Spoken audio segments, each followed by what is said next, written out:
Hello everybody, and welcome back to another video.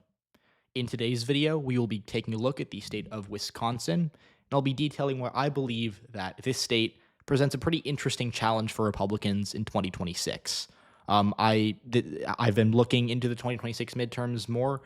It's now the summer, and we're kind of getting into the point where candidates are beginning to announce for these upcoming races next year. And what is there really a better place to start than the state of Wisconsin, which has been consistently among the closest states in the past few presidential elections? Um, it's a great state, and I really enjoy Wisconsin a lot. So I figured I'd talk about it today. And we're going to start this video by looking at the last time we had a midterm election in Wisconsin, which was 2022.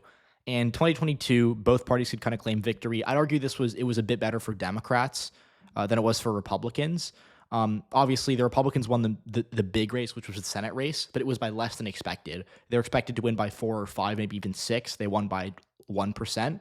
And then in the governor's race, the Republicans lost this race, and it wasn't like that close. Obviously, I don't want to call like a 51 to 48, margin of defeat like a blowout, but for Wisconsin standards, this race was not particularly tight. It was a 90,000 vote margin of victory, and the Senate race was 27,000, so it was less close, I guess you could say.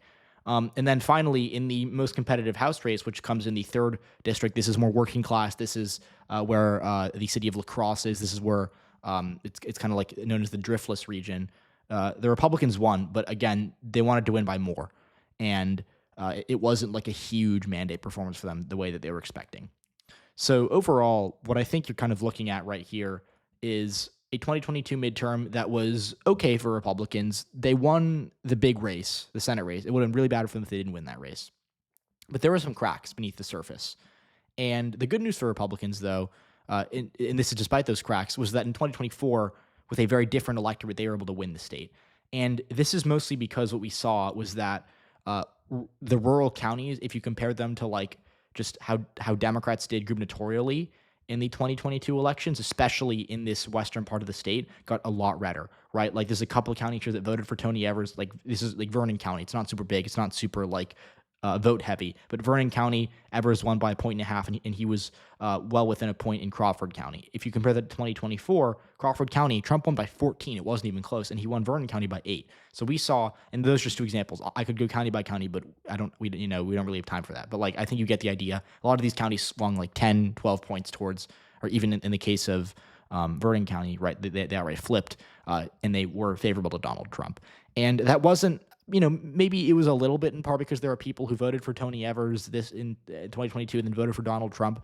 Sure, there were some voters like that, but I think more of it was turnout. And if you look at the vote totals in this county, right, like Vernon County, Trump got 8,800, Kamala Harris got 7,500, Evers got 6,600, and Tim Michaels got 6,400. So Trump got a lot more votes than Tim Michaels. Kamala Harris only got around 900 votes more than Tony Evers. So some of it was persuasion. People were changing their votes. Most of it was turnout that benefited Republicans.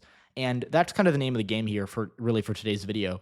And basically what I'm getting at is that turnout might really hurt Republicans in a state like Wisconsin in 2026. And so generally speaking, we know that turnout in midterms is lower than in general elections, and that is for Republicans and Democrats. I would love to see a political party that's able to cultivate a base of voters that is more enthusiastic in midterms than presidential years, because that basically never happens. But what we've seen is that parties that do well in midterms, like the Republicans of the early 2010s, their voters turnout, or the drop in turnout among their voters is less. So, for example, I'm making up numbers here, right? This is just an example. But in 2010, maybe Republicans, like if 2008 turnout was 100% for both parties. In 2010, maybe Republicans had 80% of that turnout, whereas Democrats only had 65%. So that means Republicans had comparatively like a 15% turnout advantage over Democrats, just like if you compare apples to apples there. That changed really when you saw college-educated white voters begin to move towards Democrats. And I've told the story a billion times to the channel, so my apologies if like you're hearing this again and again and again. But basically what we saw was that the voters who dropped off the least in turnout were between presidential years and midterms, were voters who had college degrees, who were affluent, who lived in the suburbs, right? And these voters were pretty Republican even in the Mitt Romney era, even as late as 2012 or 2014. They've since trended towards Democrats in pretty significant numbers. Even in 2024, Kamala Harris did a lot worse than Barack Obama. In Wisconsin, she did a lot better in the Milwaukee suburbs, right? Like if you compare, I don't remember the numbers exactly, but like Barack Obama did not crack 40% in Ozaukee County. He didn't, only lose Waukesha by 20. I think he lost it by like 35 or something. So even though Barack Obama did really well statewide in Wisconsin, he was not getting Kamala Harris numbers in the suburbs. And so what that means is that Democrats are now shedding fewer voters in midterms, or Republicans who have won over voters over here who are turning out less, like I showed you in the 2022 midterms, that hurts them more. And this is really, really important because when you look at a midterm election where Democrats are out of power, and we know the rules, historically the party out of power does better in the midterms, that could create a really unfavorable dynamic for Republicans. It's kind of like a double whammy, right? Where Republicans are already facing an unfavorable turnout condition because their voters are more likely to drop off compared to Democratic voters. But also you pair that with the fact that, like in 2018, like in 2014, like in 2010, the party out of power does really well nationwide.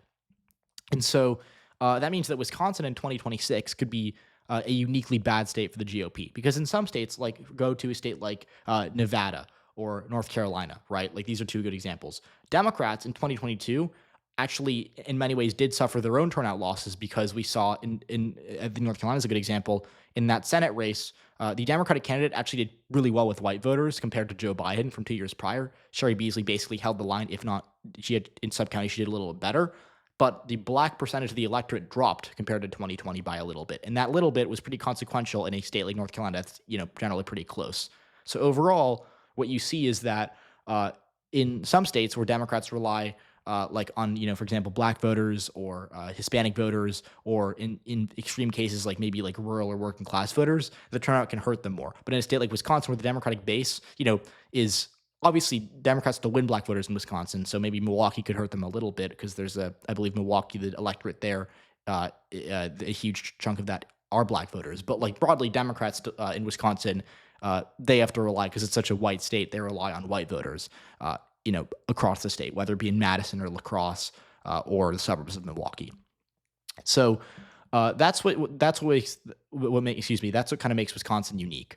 And to kind of just look at this more like what actually happens when you get these unfavorable dynamics where you have Democrats are out of power and they have a turnout advantage, you can look at the 2025 Supreme Court election, where obviously this wasn't officially a partisan election, but Democrats endorsed one candidate, the Republicans endorsed the other, and the Democratic Party won, like, decisively. It was a double-digit win for them in a state that voted for Donald Trump like 6 months prior when this election was held.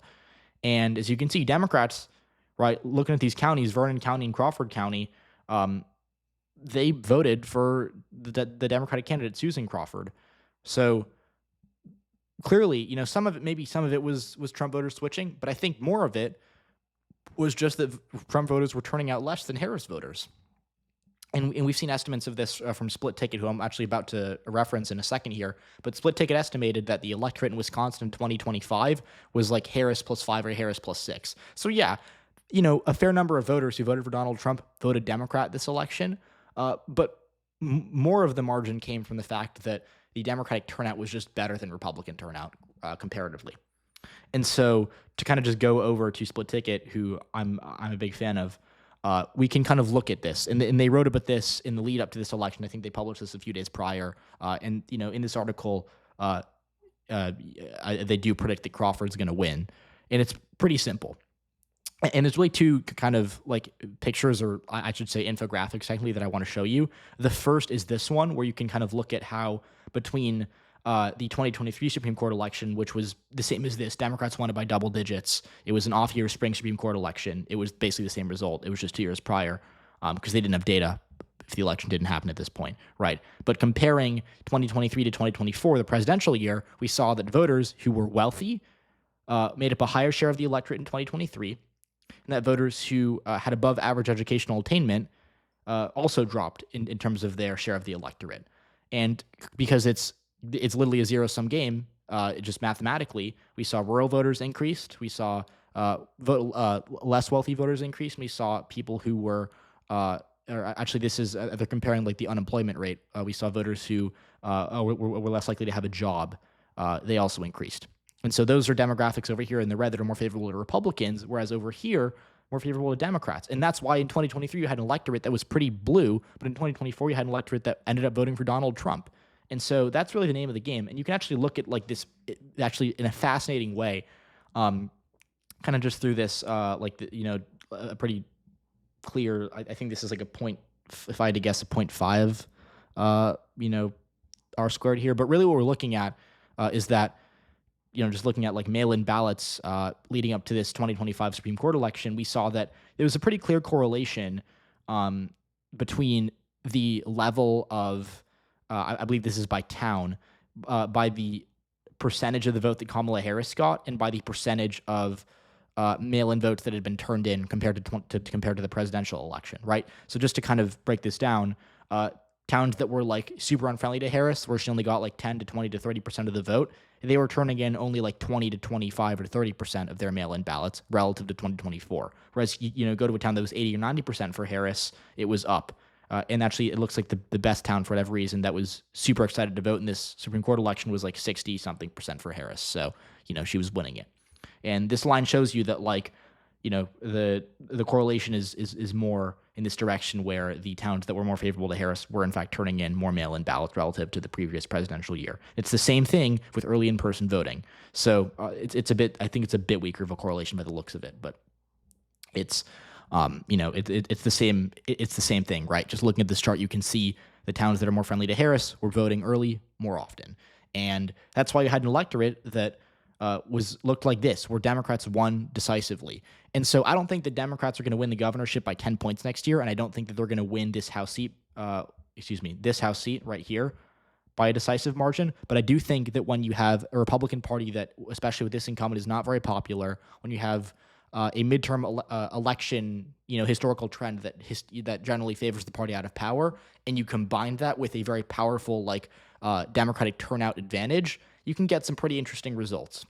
And so that's why I think Democrats in a state like Wisconsin, where we've literally seen this year, not even 4 months ago, they've used this advantage, they've used this turnout edge to their advantage, I should say. Right? Like it's definitely something worth noting. Now, the one caveat is that this isn't super predictive of 2028, just because Democrats might win the governorship by a good margin next year. They might have a really good year in Wisconsin. Doesn't mean that whoever the Democratic nominee in 2028 is going to enjoy that same advantage in Wisconsin, because, again, the turnout could totally flip back to 2024 levels, where Republicans also turn out really well and they can win the state. But 2028 is a little while away, and I'm more focused on 2026. But with that being said, great segue into my video from yesterday. I'm starting the 2028 series. I'm looking at all the candidates. So be sure after this video to go check out my 2028 video, or at least episode 1. We talked about Andy Beshear, and we graded him based on how well he would do in a presidential election based off electability. And I'll be doing, I think Cory Booker is up next. So if you're interested in that, or if you like this type of content, please consider subscribing and liking. I am one person who runs this channel, so it really does help me out a lot. But obviously you know that, and I appreciate the view nonetheless. So thanks for watching. Comment down suggestions, and I'll see you all next time.